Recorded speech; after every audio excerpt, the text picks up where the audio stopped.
Well, hello, Writers Tribe. I hope you're all doing well today. I am doing pretty good. I mean, it's still winter, so that makes me cranky, but it's nothing I can do about it. This is the life of a New Englander who's meant to be in a southern state. But whatever, it is what it is, right?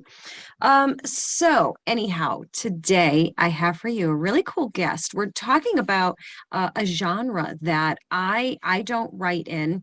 In fact, I turn into like a really dorky 11-year-old when we talk about this genre because I'm awkward and I'm uncomfortable with it.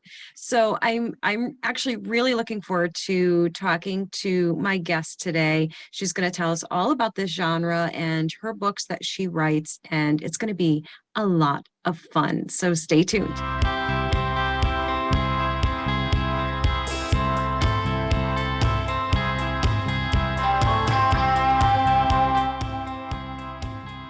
All right, guys, we are back. And as promised, I have my guest. Her name is Angel Wolfe, and we're going to have a lot of fun talking about these books that she writes.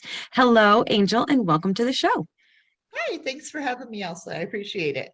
I'm so glad to have you here. So now we're going to jump right into it. First, I want you to tell me a little bit about your writing background. When did you get started? What sparked the passion and fire for writing? Because you've been doing this for a while now. You started young, yes? Yeah, I started stealing my mom's romance novels when I was a kid. And then just kind of as I went through high school and stuff, I'd sit in there and read them in class. And then at a certain point in time, I was like, I've got a lot of story ideas. That would be kind of fun to write. And why couldn't I write? I mean, everybody writes. And so I kind of started jotting stories down in notebooks and stuff like that. And then I took a few classes in college so that way I could hopefully get a little bit better at it. And um, then I worked from romance to erotica because it seemed like there was a lot more calling for that. And so I've been kind of having a little bit of fun with that. And I actually had uh, a women's wellness platform that was advertising that they wanted writers. And so I started writing short stories for them, and that's been a lot of fun so far. That is so awesome. So now the genre, and before you came on, I told our watchers and listeners that I turn into like an 11-year-old dorky boy at the mention of erotica. I'm literally that person that goes, oh, like that. So tell me about the reactions when you tell people that you write erotica. Tell me the reactions that people give you, like friends, family, readers, people who know your romance work, because erotica obviously is a subgenre. So what are the reactions you get? It's really varied. People like my mom, sisters, that kind of stuff. I mean, obviously, my mom was all for it because the more racy the book, the better. Um, with my grandma, though, when my grandma found out, um, she told me that she was really excited for me, but she wouldn't probably be caught reading one of my books. and, That's cute. That's but really cute. and then you get the good and the bad. You have some people that are, oh well, you wrote erotica, so let's try to act it out, and you're like, thanks but no thanks. It's Yeah, all exactly. imaginary, it's fantasy. And Right. Yeah, it can bring out a certain element of people, shall we say, I'm sure. But yeah.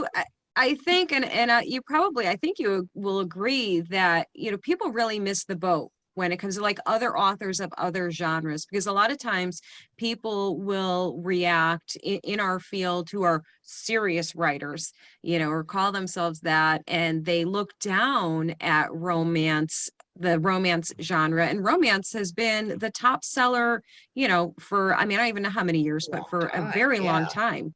And in reality, almost every book, every fiction story has an element of romance. So when they say they're, they don't think romance is like good writing, it's absurd. It's such a great lane to write in. And like you mentioned early on, erotica is a huge lane. I mean, all you have to do is, mention one book, everybody knows 50 Shades of Grey. Oh, yeah. And, that I think really, and it was mixed opinions on it. I know that, of course, but I think that really exposed the genre to a lot more people than maybe what were reading it before. Did you notice that in your writing journey Um, or publishing? It actually seemed to. And like you said, there were a lot of mixed reviews on it because there were Mhm. a lot of people that didn't like the way she wrote. Right. And then there were other people who just totally fell in love with it and wanted everything they could get a hold of by her. Mhm. And so it did seem to open a lot of people's eyes. Something that kind of came out there that I started hearing more was that men were actually reading that. Ah, And way back when, I mean, I knew that men read romance, but they were kind of like closet readers.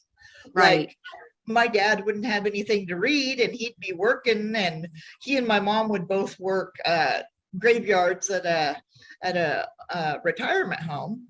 And on their break and stuff, he didn't really have anything to do. And so he would grab one of my mom's romance novels. And so it was kind of like, oh, well, I see why you read these now. He's all, it's a totally, it's an escape. He said, Yes. he said, obviously it's fiction, but it's a total, you can just get away Right. and you don't have to focus, and it's kind of like watching a movie but you're reading instead. Right. Yeah. And really, romance and erotica and every other genre, what they have in common is that you have a story and you have characters that you get invested in and you want to see what happens to them. And that, of course, the parts that are steamy and erotic are these all add to the story. But if you just have that without the storyline, you will lose readers. So you do have to have all of the elements to keep them through an entire book. So Right. yeah, so the message is don't underestimate this genre, people. Yeah, there's a Right. lot of people that read it, a lot more than what you would really realize. Absolutely. Yeah, I think that the people who criticize it the most are your closet readers, probably. Probably, yeah. They've got a whole stash somewhere. Now tell me if I have this right or wrong. Damaged Hearts was your first full-length novel, right? Yes, that is Okay, so tell correct. me a little bit about that story. Actually, it takes place at a actual realistic place that's about 20 minutes from where I live. And I used to go and drive by this area all the time and think, man, that is so beautiful. And I would think kind of what it might have looked like back in those times. And I thought, wow, in the early 1900s, that I bet it was just wonderful out there. And I thought, you know, that would make a good setting for a story because I really like the Old West and the I love history. And so anytime I can look at an area and do research and read about 1880s, 90s, early 1900s, it's really, really interesting. And the more interested in it, the easier it is to write it. And so Yes. when I drove by this area, I was like, wow, I could just so see a picture of the story that would take place there. And so I just kind of my writing normally starts out as dreams. And so when I started dreaming it, I was like, I could write this. I really could. And so I started, and it took forever and a day to get it written. And I got almost done with it, and I hate writing endings. And so I got to a point, and then I just put it away. I couldn't even look at it for a while. And then I finally ended it. And then I kind of looked for literary agents and stuff, trying to figure out a way to publish it. And then the more I researched and stuff, I was like, I'll just put it out myself. It's my very first one. I'm sure there's errors. I'm sure it's basically, for me, if I sat and read it again, I would probably think it was horrible. But for being my first book, I was like, you know what? I'm just going to put it out myself. Right.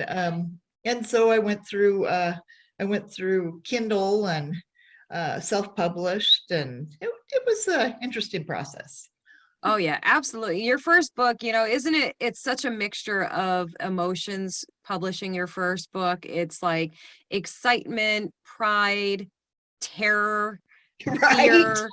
Yeah, it's all of the feelings, and trying to explain that to somebody, who hasn't done it and hasn't felt it, especially aspiring authors who are, in the middle of writing or simply want to write. And you talk about getting to that point where you actually publish, and you don't want to scare them away, but you Right. also want to prepare them for the realities of it, that it's, and it's also a little anticlimactic, right? Like you Yeah. put it out in the universe, it's out in the world, and you're like, oh, I still have to go bring the trash out. I still have to Right.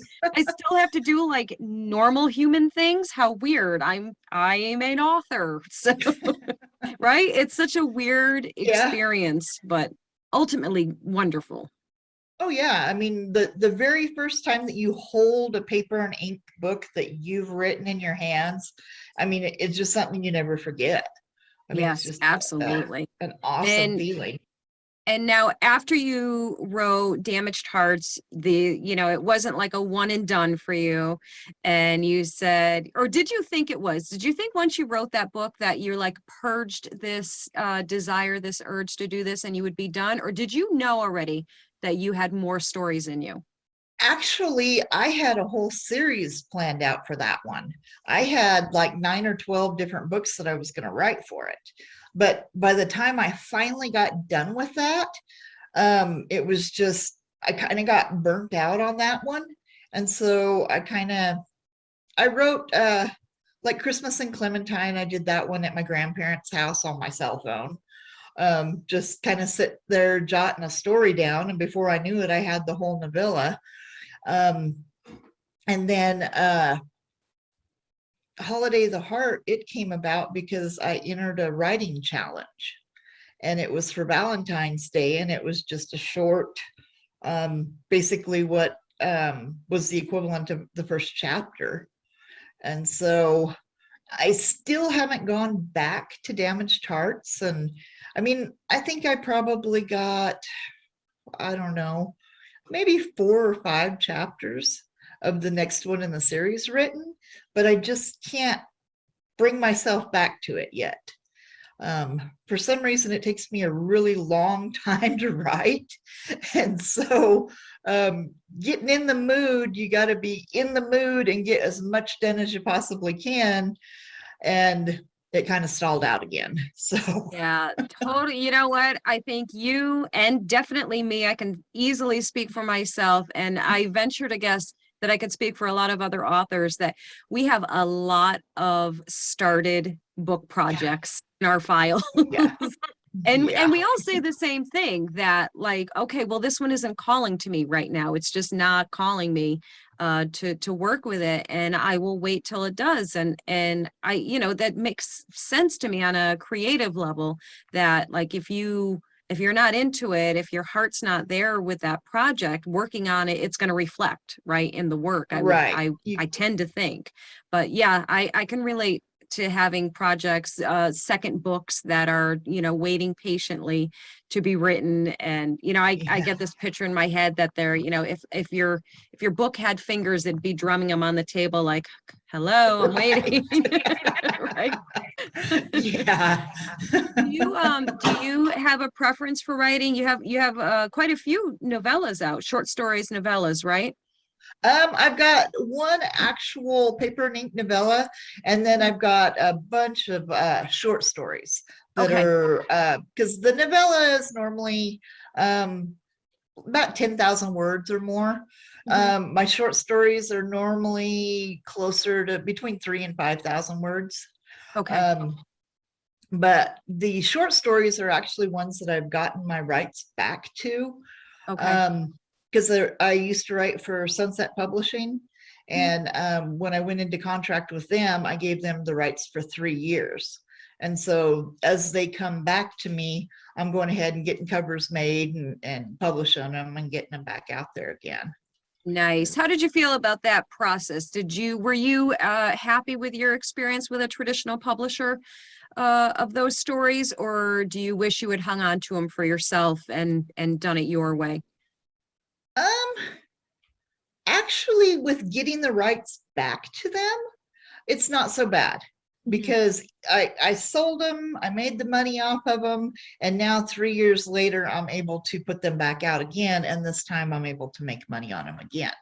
Right. That's a Um, great perspective, actually. That's a good lesson for anybody who's listening to that and debating on whether they want to go into contract with somebody that, you kind of win in multiple ways. The right. first time around you win and you get to use the traditionally published, which is always Yep. nice to be able to say.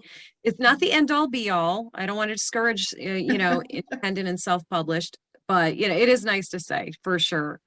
Definitely. Talk to me about your book covers. I'm always curious how people choose their book covers. Did you design your own? Did you have a company design them for you? Or what was your process with that? Actually, Damaged Hearts, I did that one myself. Nice. Um, that one I looked and looked and looked and took some pictures, found some pictures, um, found one that really worked well with the area that I had picked. And I really enjoyed um, the mountains in the background, the scenery. I mean, it was really beautiful, and decided that that worked the best for that story because it really did show the area.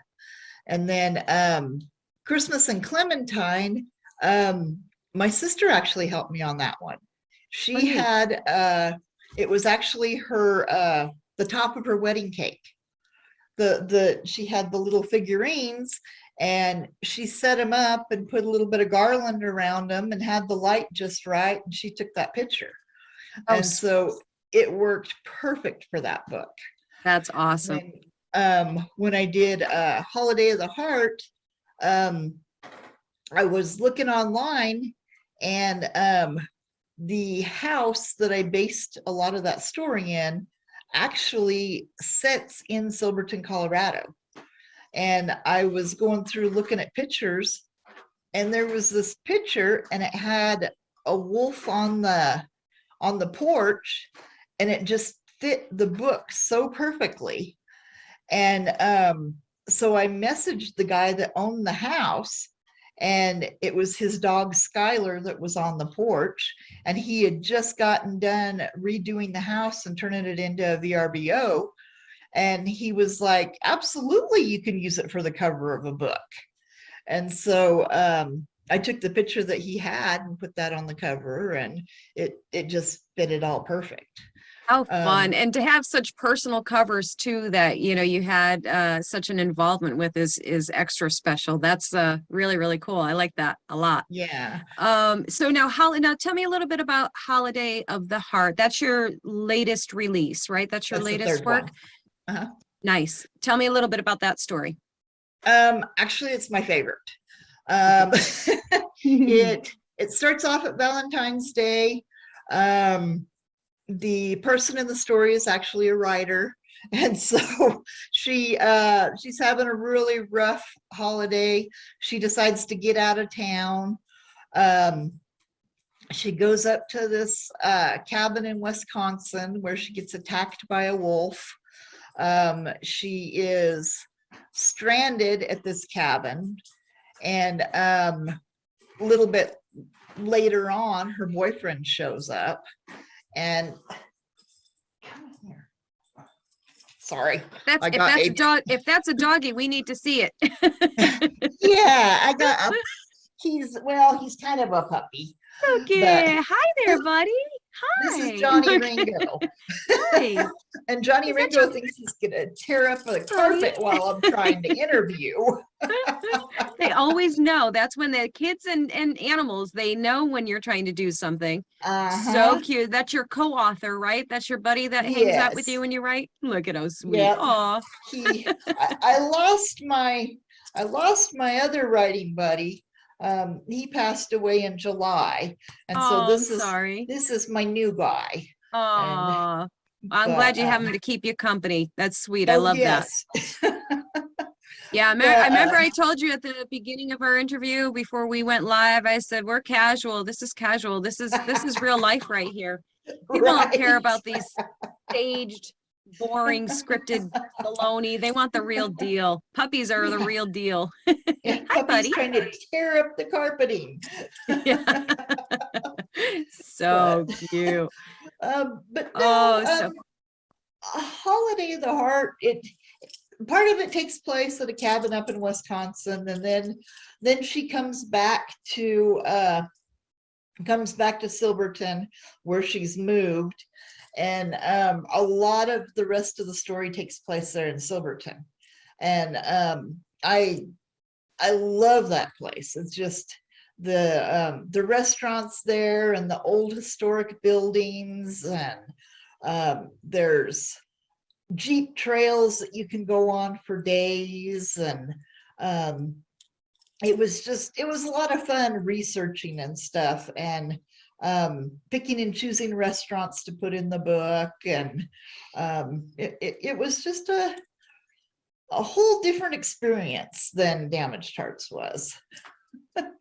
yeah, you're coming from a more experienced place too. And once you get that first book under your belt, then you start learning more and more. And now by this point, you're almost Yeah. an old pro at it, right? Like you know the I wish. Now that you made me think of an interesting thing I wanted to ask you. Talk to me about the whole research process. Do you enjoy doing research for your books? Like some people hate it and avoid it and will like just purposely use fictional everything so that they don't have to go through that research process of things. Do you enjoy that part of it? I I actually love the history. And so research is actually a lot of fun. Mhm. Um, I'm my dad actually gave me an idea to work on short stories of mythological gods and goddesses. Oh, And wow. so I'm going to work on an erotica series where basically God gets tired of all the gods and goddesses and throws them off of Mount I can't even talk. um, Mount Olympus and Olympus. I can't talk. And they basically lose most of their powers when they get cast down. And but then they're all going to kind of have their individual hookups and stuff. And so I went to a local used bookstore, Amy's Bookcase, and I've got, I don't know, I think I bought 12, 13 books on mythology that I'm Ooh. kind of going through, and um, a car drove by. Is given the warning. uh, Good boy.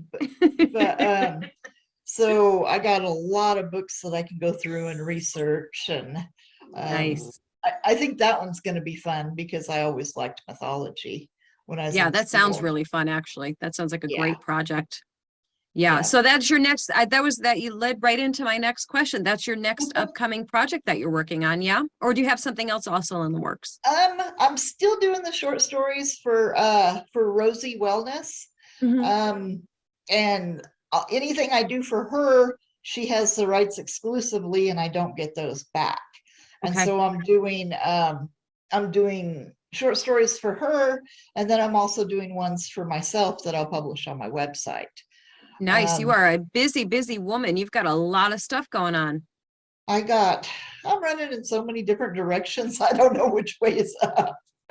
It's fun though, right? It's fun. It's all creative stuff. So it's like You know what? you complain, but you don't actually mean it. You're like, oh my God, I'm so exhausted, but you love the work, I'm right? really enjoying it. I That's am. awesome. And I'm going to be putting out, I keep on, so far, it was supposed to come out in September, Mhm. October, December.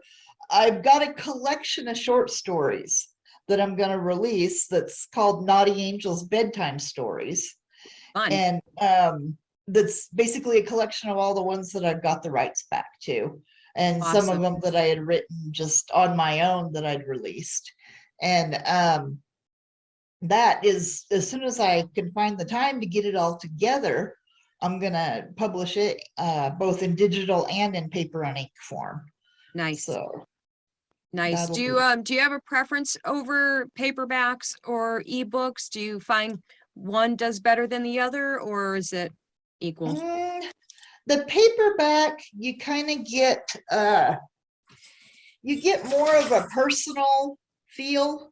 because I do book signings and stuff at Amy's at the local bookstore. And so you get to meet the people that are actually buying it and stuff. The digital ones, I mean, I end up getting more sales off of Right. digital than I do off of paper and ink. And like, as far as my preference goes, I mean, I love to read a paper and ink book. I love the smell of the book. But like when we're traveling and stuff, um, it's so much easier just to load 10 or 12 books on your Right. tablet or in your phone. And then you don't have to carry around all those books with you. It's And so so true. it's kind of a hit and miss. Yeah, yeah, no, I agree. It depends exactly. It depends on what you're doing. If you're doing in-person signings, those, tend to go pretty well. And anytime you have any kind of, heightened presence on social media or, any of those kind of platforms, you end up seeing a spike in the ebook sales. So it all depends, I guess, really on what you're doing. And by the way, I feel the same way. I love both. I love an actual book in my hands, and I love the portability of the ebooks. Mhm. And I love audiobooks. So I actually I try and have all of the things going on, because why wouldn't we have all the things going on, right? Right. So I have like a bedside book, a physical book that I read in the evening. I have the book I listen to when I'm driving in the car, and I have the book on my phone, or Kindle, whatever, for every other time. Anytime you Mhm. sneak a chance to be able to read a little bit, it's right there on the phone. So yes, totally relatable. Oh, so now tell me, you mentioned book signings. Do you have any book signings coming up? Or I know with the, COVID and everything, that's kind of, at least for me, I know it put a huge damper on in-person signings, but now they're starting to come back a lot more. Are you going to be coming up anywhere soon that people can go see you? Not really. Once I get the Naughty Angels bedtime stories actually published, Hmm. then I'll do a book signing on that one. I'd love to have had it out in time for Valentine's Day, but I think I'm a slacker, so I didn't get that done. Not a slacker, just very busy, very busy, right? And so, but once I get that one done, then I know Amy's will do another book signing for me. And Nice. um, I've kind of looked at some other places to do them, but in the area that we're at here, there's not really many bookstores. Mhm. Um, I need to get together with a couple of places that are like, I got Durango that's about 45 minutes away. I could go up there and probably talk to a couple of different bookstores there. Just time.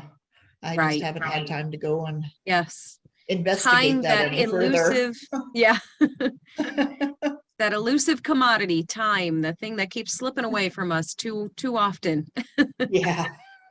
Oh, okay. So tell everyone where they can find you, where they can find your books. Tell us your website, if you have a Facebook page or any of the other social media platforms. Where can we find you? If you want paper and ink books, you can get it on Amazon, Barnes and Noble, or Amy's Bookcase in Farmington, New Mexico. My website is Angel Wolfe Novels, Wolf with an E, angelwolfenovels.com. That is got everything that I have available on it. I noticed that Amazon is not real good when you type in Angel Wolfe to try to find a lot of my stuff, because for some reason Thomas Wolfe comes up. Ah, And gotcha. Okay. but Gotcha. I do have everything on Amazon, as well as Barnes and Noble, Apple, all that kind of stuff. But probably the easiest place to find them is on my website. And Perfect. that'll take you to any format that you want it in, and you can go through that to go get them. And I'm also Angel Wolfe 1369. I'm on I have a Facebook group, and or Angel Wolfe author, or there's so many different varieties of how it's in there. But Yes. I'm pretty easy to find on Facebook too. And so, Outstanding. And people can join your they can join your Facebook group and be a part of any first yep. ones to get peeks at new releases or upcoming stuff, or get all the cool info. Yeah, I'm a Yep. big encourager of the Facebook groups, so that people can get in them and get all the information before everybody else, be the first ones. So yeah, that's awesome that you have a group on there. And I do freebies too. Nice. Like I've got my short story, The Bet, that I just released. And everybody on my group, I said the first 3 people to share it get a free copy of it. Nice. And or for Valentine's Day, I'll probably have one of my short stories available for free for a weekend or something like that. And I put all of that kind of stuff on the group too, so everybody has access to it. Very cool. Very cool. So you hear that, people? Get in there, get in that group, get your freebies, get started on your next new favorite author. So nice and easy to do. Fun stuff. Angel, I can't thank you enough for coming on the show and talking with me, and bringing your dog on the show with us too. So I Yeah, appreciate that. he's back over here tearing up the carpet again. He just made his big screen debut, right? Right. Oh, there he is again. Hi, buddy. Say hi. Say hi. Yeah. Say So hi. cute. Bye, bud. Oh, Say thank you hi. again for coming on the show. And you're always welcome to come back on and talk about your books and share what's going on with you. We greatly appreciate it. Thank you so much. I really appreciate your time, and Oh, I my appreciate pleasure. the interview. Awesome. Thank you so much. And we'll see you next time on the Writers Tribe Talk Show. Take it easy, guys. Thank you.